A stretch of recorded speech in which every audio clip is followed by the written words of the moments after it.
Time now 6:32. Shots fired in a Hampton neighborhood overnight.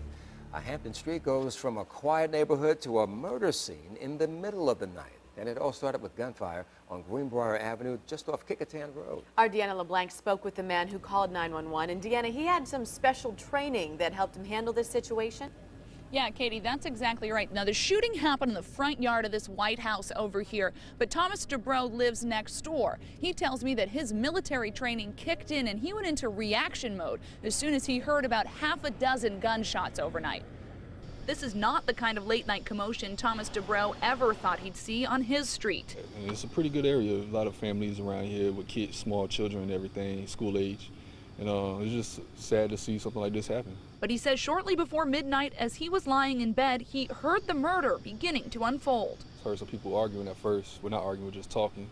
And heard about 4 gunshots from a high caliber handgun and then 2 smaller shots from a smaller handgun. Police won't confirm how many shots were fired or how many guns were used. But Dubrow says he can hear the difference because he was in the Army. He credits that military training for what he did next.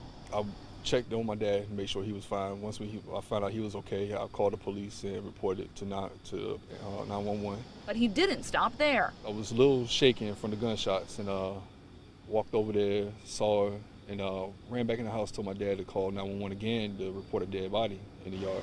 He says police arrived in less than 5 minutes.